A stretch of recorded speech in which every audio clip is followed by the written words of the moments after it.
আসসালামু আলাইকুম দর্শক। প্রতি মুহূর্তে দেশের মানুষের মুখে মুখে নানান ধরনের গুঞ্জন, নানান ধরনের গুজবও উঠছে। কি হতে যাচ্ছে, কি হচ্ছে, দেশে কি ঘটতে যাচ্ছে, সেনাবাহিনী কি করবে, সেনাবাহিনীর কি করা উচিত। আমি দুটি ছোট্ট ঘটনাকে কেন্দ্র করে একটু সহজ ব্যাখ্যা করার চেষ্টা করি। আপনারা হয়তো অনেকেই খেয়াল করেছেন, 2 দিন আগে আন্তঃবাহিনীর জনসংযোগ পরিদপ্তর আইএসপিআর থেকে আইএসপিআরে নির্মিত একটি ডকুমেন্টারি দেশের সবকটি স্যাটেলাইট চ্যানেল, বিটিভি এবং প্রত্যেকের ইউটিউব চ্যানেলে এটি আপলোড করা হয়েছে এবং প্রচার করা হয়েছে। একই সঙ্গে শনিবার আইএসপিআরেরই একটি বিজ্ঞপ্তি সব গণমাধ্যমেই প্রকাশ হয়েছে। তা হচ্ছে ক্যান্টনমেন্ট এলাকা সংলগ্ন যে এলাকাগুলো রয়েছে সেগুলোতে সভা সমাবেশের উপরে নিষেধাজ্ঞা জারি করার কথা বলা হয়েছে। দুটি বিষয় আমার কাছে বেশ তাৎপর্যপূর্ণ। প্রথমে যদি তথ্যচিত্র নিয়ে আলোচনা করি, সাদা চোখে এটি অনেকের কাছে মনে হতে পারে এটি সশস্ত্র বাহিনীর কর্মকাণ্ডের উপরে একটি ডকুমেন্টারি। এমন তথ্যচিত্র যে সশস্ত্র বাহিনী এর আগে করেনি বা টেলিভিশন চ্যানেলগুলোতে প্রকাশ করেনি তা কিন্তু নয়, অবশ্যই করেছে এর আগেও।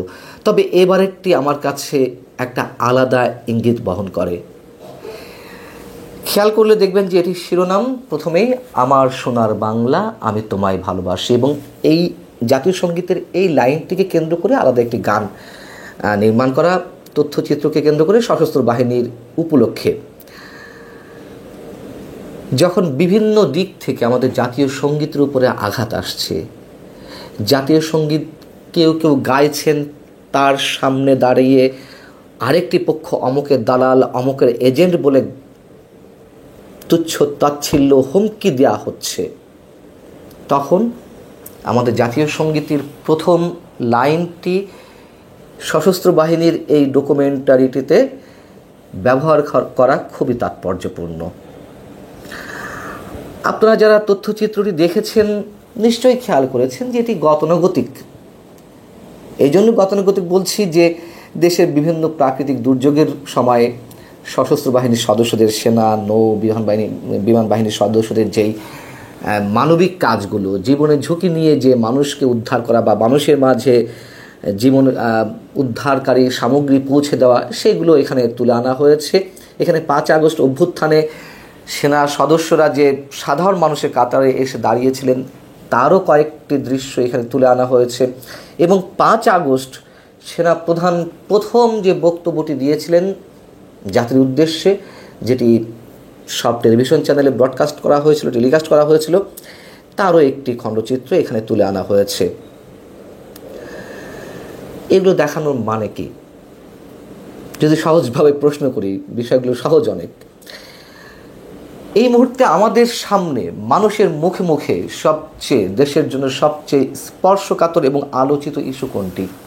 নিশ্চয়ই রাখাইনের উদ্দেশ্যে বাংলাদেশের মধ্য দিয়ে তথাকথিত মানবিক করিডোর দেওয়ার বিষয়টি। এবং এই করিডোর দেওয়া হলে দেশের স্বাধীনতার সার্বভৌমত্ব হুমকি মুখে পড়বে, এটি মোটামুটি মানুষ স্পষ্ট একটি ধারণায় পৌঁছেছেন। তথ্যচিত্রটি বা এই ডকুমেন্টারিটি খেয়াল করলে দেখবেন, বা এটি সবসময় থাকে যে দেশ রক্ষায়, দেশের স্বাধীনতার সার্বভৌমত্ব রক্ষায় সশস্ত্র বাহিনীর সদস্যদের যে নানান ধরনের মহড়া, সেই চিত্রটি বিশেষভাবে ফুটিয়ে তোলা হয়েছে। এবং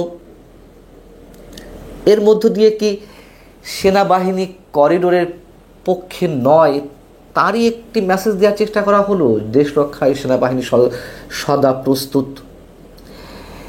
সেটি নিয়ে আমরা বিবেচনা করতেই পারি। এবং আমি যতদূর জানি সেনাবাহিনী বা সেনা প্রধান এই করিডোরের বিপক্ষে অবস্থান করছেন। আমার তথ্যে যদি ভুল না হয়ে থাকে বা আমি আমার সোর্সের উপরে ভিত্তি করে যে কথাগুলো বলছি তা যদি দুর্বল না হয়ে থাকে। এবং সেই জায়গা থেকে এমন একটি সময়ে যখন জাতীয় সঙ্গীতের উপরে মুহুর্মুহু হামলা করার মতন যে পরিবেশ, করিডোর নিয়ে যেই পরিস্থিতি, মানুষের মধ্যে একটা উদ্বেগ, উৎকণ্ঠা, সবার উদ্দেশ্যে কি সেনাবাহিনী খুব নীরবে একটি বার্তা দেওয়ার চেষ্টা করল না এর মধ্য দিয়ে? দেখুন, সেনাবাহিনী নিয়ে অনেক মানুষের অনেক ধরনের অভিযোগ রয়েছে এবং সেসব অভিযোগের ভিত্তিও যে নেই তা কিন্তু নয়।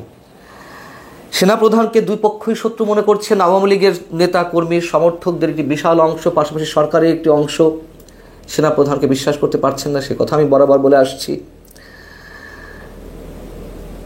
যদি ছোট্ট একটা উদাহরণ দিই, আওয়ামী লীগ সরকারের সময় সেই সরকারের নানান ধরনের ত্রুটি, বিচ্যুতি, অপরাধ, অপকর্মের বিরুদ্ধে কথা বলতে গিয়ে সেনাবাহিনীর গোয়েন্দা বিভাগ, ডিজিএফআই আমার ব্যক্তিগত জীবনেও অনেক ধরনের সমস্যা সৃষ্টি করেছে। আমার পেশাগত জীবনে অনেক ধরনের বাধা সৃষ্টি করেছে, সমস্যার সৃষ্টি করেছে। তাই বলে কি আমি পুরো সেনাবাহিনীকে আমার ব্যক্তিগত পেশাগত জীবনের জায়গা থেকে পুরো বাহিনীকে আমি কাঠগড়ায় দাঁড় করাবো? নিশ্চয়ই না। কিছু ব্যক্তি অতি উৎসাহী হয়ে অথবা সরকারকে খুশি করতে গিয়ে অতি উৎসাহের জায়গা থেকে, এটি শুধু আমার ক্ষেত্রে নয়, আরও অনেকের ক্ষেত্রে তারা এক ধরনের খড়গ নামিয়ে এনেছেন আমাদের উপরে, একথা সত্য। কিন্তু এখনো পর্যন্ত আমার দৃঢ় বিশ্বাস সেনাবাহিনী দেশের সাধারণ মানুষের পক্ষেই আছে। মানুষের আস্থা, মানুষের বিশ্বাস দেশের যে কোনো সংকটে এখনও সেনাবাহিনী সাধারণ মানুষের পক্ষেই থাকে বা আছে। এবং শুরুতে যেটি বলছিলাম যে হঠাৎ করে সেনাবাহিনীর পক্ষ থেকে একটি নির্দেশনা জারি করা হয়েছে, সশস্ত্র বাহিনীর পক্ষ থেকে আন্তঃবাহিনী জনসংযোগ পরিদপ্তর আইএসপিআর একটি নির্দেশনা জারি করেছে যে 18 মে থেকে, রোববার থেকে ক্যান্টনমেন্ট এলাকা সংলগ্ন বেশ কিছু এলাকায় সভা সমাবেশ নিষিদ্ধের কথা সেখানে জানানো হয়েছে। হঠাৎ করে তাদের এই নির্দেশনা কেন, তা নিয়ে মানুষের মধ্যে নানান ধরনের গুঞ্জন রয়েছে। তবে এরকমও জানা যাচ্ছে যে সেনাবাহিনীতে বিশৃঙ্খলা এবং নাশকতা সৃষ্টির অভিযোগে সেনা সদস্য নাইমুল ইসলাম সহ তার আরও 2 সহযোগীকে গ্রেপ্তার করেছে সেনাবাহিনী এবং তাদের একটি বিশেষ পরিকল্পনা ছিল রোববার সেনানিবাসের প্রবেশপথে বিক্ষোভ সমাবেশের নামে বড় একটি নাশকতার এরকম একটি পরিকল্পনা ছিল। এবং এই সেনা সদস্য 5 আগস্টের পক্ষ থেকে তিনি বিভিন্ন গণমাধ্যমে উস্কানিমূলক বক্তব্য দিয়ে আসছিলেন সেনাবাহিনীর বিরুদ্ধে। সব কিছুই একটা ঘোলাটে পরিস্থিতির মধ্যে নিয়ে যাচ্ছে আমাদেরকে। হয়তো কিছু একটা ঘটছে, এটুকু নিশ্চিত করে বলতে পারি। হয় আমাদের সামনে খুব ভালো একটা সময় অপেক্ষা করছে, নচেত ভয়ঙ্কর একটা দীর্ঘ সময় আমাদের জন্য অপেক্ষা করছে। এর মাঝামাঝি কিছু নেই। নানান ধরনের যে গুঞ্জন গুজব,